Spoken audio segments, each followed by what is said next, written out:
वंदे मातरम। आज हम देखते हैं फ्लोटेशन यानी पल्लवन।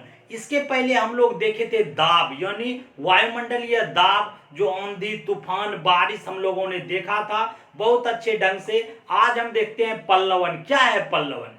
पल्लवन एक तरह तैरना है, तैरना। हम पहले न्यूटन के 3 लॉ बताए थे, तीनों नियम। उसमें तीसरा नियम जो था उसमें बताए थे तैरना जो है तृतीय नियम पर, न्यूटन के तृतीय नियम पर आधारित है, यानी प्रत्येक क्रिया के बराबर विपरीत प्रति। कहने का मतलब हम पानी को ऐसे ठेलते हैं और आगे बढ़ते हैं। तो हम ये अगर प्रश्न आता है कि तैरना किसका उदाहरण है, न्यूटन के तृतीय नियम का। आप लोग तैरना जानते हैं, तैरने में क्या होता है। और एक चीज है, तैरना बहुत लाभदायक है शरीर के लिए। कहता है मोस्ट एक्सरसाइज ऑफ योगा। तैरना को तैरिए, उस सबसे बढ़िया योगा है। चलिए तैरना, अगर तैरे हैं आप तो हम बोले कि न्यूटन के तृतीय नियम क्या बताता है कि प्रत्येक क्रिया के बराबर विपरीत प्रतिक्रिया, यानी ऐसे पानी भेजते हैं और आगे चल जाते हैं ना। लेकिन आप मान लीजिए तैर रहे हैं तो आगे बढ़ते हैं, लेकिन आप क्या तैर रहे हैं जमीन में सट के कि उससे ऊपर तैरिएगा, चाहे वो पानी के अंदर तैरिए पानी के ऊपर तैरिए, जमीन से तो ऊपर।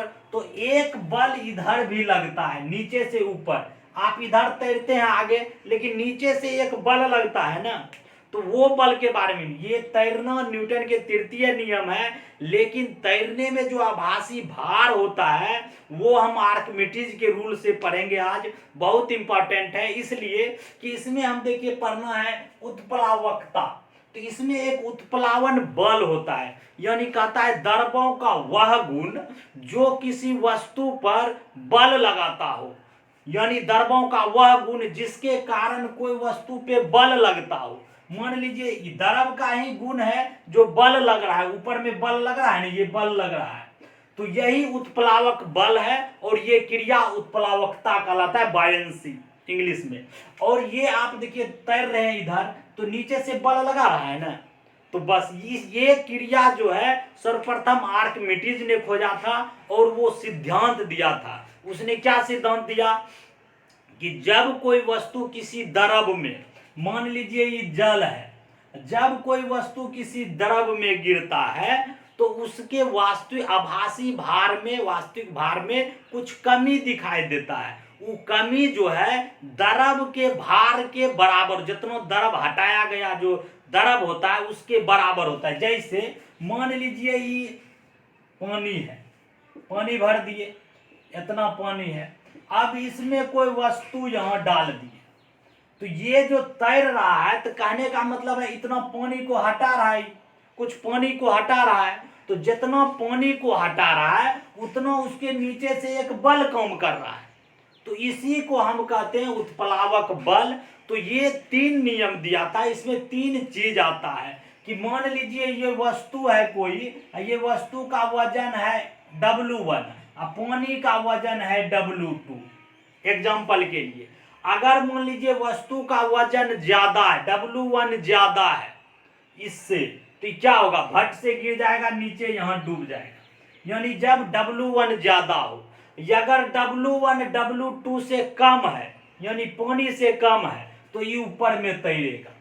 अगर दोनों बराबर है तो बीच बीचिया में रहेगा, अगर दोनों बराबर है। तो इस चीज को याद रखिए। ये वैसे प्रश्न आता नहीं है, लेकिन ये आपको याद रखना है कि तैरना न्यूटन के तृतीय नियम पर आधारित है, लेकिन तैरने में जो आभासी भार हल्का होता है, कमी होता है शरीर में, तो वो हम जो है आर्किमिडीज के सिद्धांत पर फॉलो करता है। अब आप अगर तैरना जानते हैं, नहीं तैरना जानते हैं तो सीख जरूर लीजिए। तैरते हैं आप तो वहां थोड़ा सहारा चाहिए। अगर आप तैर रहे हैं, डूब रहा है कोई, अगर वो एक बांस का छोटा भी चीज पकड़ लेगा तो बच जाएगा। उसको थोड़ा भार चाहिए, क्योंकि सारा भार तो पानी खुद ही सह रहा है, आपको सिर्फ आभासी भार को कमी करने के लिए चाहिए। ऐसा फील आप तैरते होंगे तो ऐसा फील होता है। तो इसमें हम आज देखते हैं घनत्व क्या है। घनत्व है किसी पदार्थ के एकांक आयतन में उपस्थित पदार्थ के परिणाम। मान लीजिए किसी पदार्थ का आयतन इतना है, आयतन है, उसमें उपस्थित पदार्थ का परिणाम मान लीजिए इतना है, इसी को हम जो कहते हैं घनत्व। किसी पदार्थ के आयतन में उपस्थित जो परिणाम होगा उसको हम कहते हैं घनत्व। इसमें याद रखना क्या है, घनत्व तो अदिश राशि है एकदम, ये तो याद ही रखिए। डेंसिटी जो है ये अदिश राशि है। उसके बाद इसका मात्रक होता है किलोग्राम प्रति मीटर स्क्वायर, ये भी बहुत पूछता है डेंसिटी। अब घनत्व में सबसे मेन चीज है कि जल का घनत्व जो होता है सबसे ज्यादा कितना डिग्री पे होता है, यानी 4 डिग्री सेल्सियस पर जल का घनत्व अधिकतम होता है। तो घनत्व और आयतन तो अपोजिट है, यानी जल का घनत्व 4 डिग्री पर अधिक, याद रखना है अधिक होता है घनत्व, तो आयतन 4 डिग्री पर कम होगा। यानी कहने का मतलब है इस तरह का एक फिगर बना दीजिए।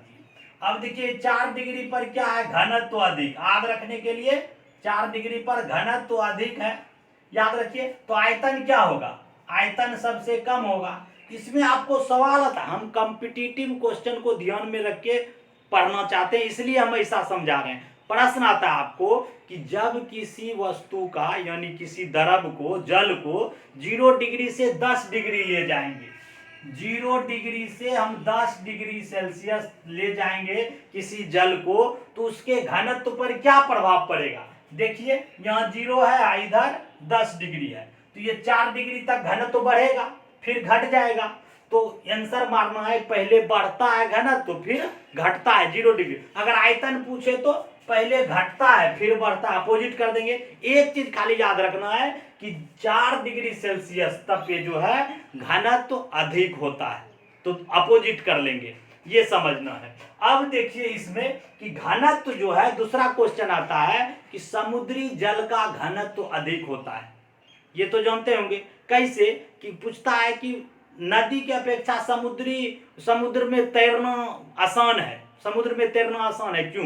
क्योंकि समुद्र का जल का घनत्व अधिक होता है, इसलिए समुद्र में तैरना आसान हो जाता है। समुद्र में तैरे हैं, समुद्र में तैरिएगा, कितना समुद्र गहरा होता है, लेकिन बड़ी मजा आएगा, एकदम ऊपरे लगेगा, ऊपरे में तैर रहे हैं। और दूसरा देखिए कि कहता है, एक प्रश्न और आता है कि नदी से कोई नाव जाके समुद्र में जब जाती है थोड़ा ऊपर हो जाता है, बस यही कारण है कि जो समुद्र, नदी में नाव चल रही है, वो फिर समुद्र में जब नाव आता है, मिलता है, मान लीजिए जो नदी समुद्र में गिरती है, मान लीजिए हुगली नदी समुद्र में मिला है, तो उसमें जो नाव जाता है पहले डूबा हुआ रहता है थोड़ा, और जब समुद्र में जैसे जाता है थोड़ा ऊपर हो जाता है। तो कहने का मतलब है कि समुद्र का घनत्व तो ज्यादा होने के कारण उसमें थोड़ा ऊपर हो जाता है, ये क्वेश्चन आता है। अब देखिए दूसरा होता है कि लोहा पारे में नहीं डूबता, ये भी क्वेश्चन आता है। लोहा जो है पारे में नहीं डूबता है, क्योंकि पारा का घनत्व तो लोहा से ज्यादा होता है। बस आंसर उसमें घनत्व तो मारना है खाली कि पारा का घनत्व तो ज्यादा होता है, इसलिए लोहा उसमें नहीं डूबता, एक चीज। अब देखिए इसमें घनत्व में दूसरा आता है कि आपेक्षिक घनत्व, लेकिन घनत्व में एक और चीज देखिए कि आप ये याद कीजिए कि इसका मात्रक ये पूछता है किलोग्राम प्रति मीटर स्क्वायर, लेकिन शुद्ध जल का घनत्व कितना होता है, ये चीज भी याद रखिए। शुद्ध जल का घनत्व कितना होता है, तो 1 ग्राम प्रति सेंटीमीटर क्यूब। शुद्ध जल का घनत्व याद रखना 1 ग्राम प्रति सेंटीमीटर क्यूब। अगर पूछेगा बर्फ का घनत्व बस थोड़ा 0.1 घटा देना है, 0.9 ग्राम प्रति सेंटीमीटर क्यूब। ये याद रखना, ये बहुत इंपॉर्टेंट है कि शुद्ध जल का घनत्व 1 ग्राम सेंटीमीटर क्यूब, बर्फ का 0.9 ग्राम सेंटीमीटर क्यूब। ये क्वेश्चन कंपटीशन में आपको बार बार आएगा, ठीक है। अगला आप देखते हैं हम आपेक्षिक घनत्व, ये क्वेश्चन आता है, थोड़ा डिलीट कर लेते हैं। अगला आता है आपेक्षिक घनत्व। आपेक्षिक घनत्व आप जानते हैं किसको कहते हैं, तो किसी पदार्थ का घनत्व, जल का जो 4 डिग्री सेल्सियस पे घनत्व है, 4 डिग्री सेल्सियस पे क्या बोले, सबसे ज्यादा घनत्व, किसी वस्तु का घनत्व और 4 डिग्री सेल्सियस पे घनत्व का जो अनुपात है उसी को हम आपेक्षिक घनत्व कहते हैं। आपेक्षिक घनत्व, इससे क्वेश्चन आपका क्या कंपटीशन में आता है कि इसका जो है, इसको आपेक्षिक घनत्व को किससे मापते हैं, ये दो चीज आता है, आपेक्षिक घनत्व, आपेक्षिक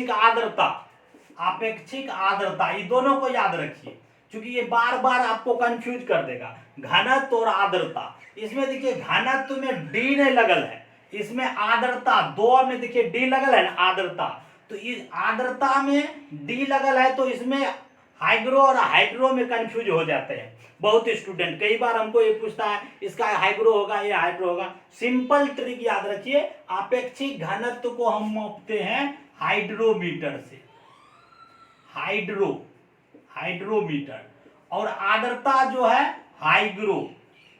हाइग्रोमीटर से। इसमें देखिए द्रो है ना, द्रो डी लगल है, आर्द्रता पढ़िए डी लगल है, तो इसमें डी नहीं लगाएंगे, हाइग्रोमीटर, इसमें हाइड्रोमीटर। ये सिंपल ट्रिक आपको बताया याद रखने के लिए, कंफ्यूज नहीं होना है। आपेक्षिक घनत्व को हाइड्रोमीटर, आपेक्षिक आर्द्रता को हाइग्रोमीटर से मापते हैं। अब देखिए ये जो घनत्व आपेक्षिक, अगर किसी में आपेक्षिक घनत्व, आपेक्षिक आर्द्रता, आपेक्षिक वेग, सापेक्षिक वेग, कुछ भी आपेक्षिक हो उसका मात्रक नहीं होता है, ये याद रखिए। अगर पूछ ले, कंपटीशन में आता है, कई बार ऐसा पूछा गया है कि आपेक्षिक घनत्व का मात्रक मीटर प्रति सेकंड स्क्वायर, मीटर प्रति क्यूब, कुछ दे देगा, एक में देगा, मात्रक नहीं होता है। आंसर मारना है, मात्रक नहीं होता, आपेक्षिक का मात्रक नहीं होता है, इसको पूरी तरह दिमाग में याद रखिए।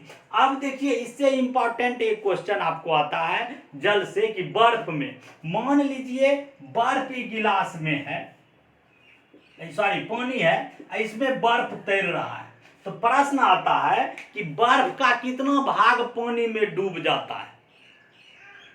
अगर किसी चीज में बर्फ है तो कितना, इसका 1/10 भाग जो है पानी के ऊपर तैरता है। अगर ये पूछे प्रश्न कि बर्फ किसी जल में अगर तैर रहा है तो कितना भाग ऊपर तैरता है, 1/10 भाग तैरता है, और 9/10 भाग क्या होगा, पानी के नीचे डूब जाएगा। इसको याद रखना है। दूसरा सवाल इसमें आता है कि मान लीजिए कोई बर्तन है और उसमें बर्फ तैर रहा है, तो जब बर्फ पिघलेगा तो क्या होगा, पानी, ये जो पानी है बर्फ भर जाएगा कि घट जाएगा, कुछ भी नहीं होगा।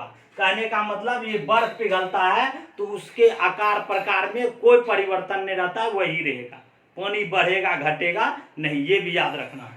तीसरा और एक चीज याद रखना है कि समुद्र में जो नाव चलती है, उसमें नाव जैसे एक नाव बनाते हैं ये समुद्र, इसमें एक लाइन होता है, इस लाइन से नीचे चलना चाहिए, इसको कहता है प्लिमसोन रेखा, प्लिमसोल रेखा याद रखना है, प्लिमसोन रेखा।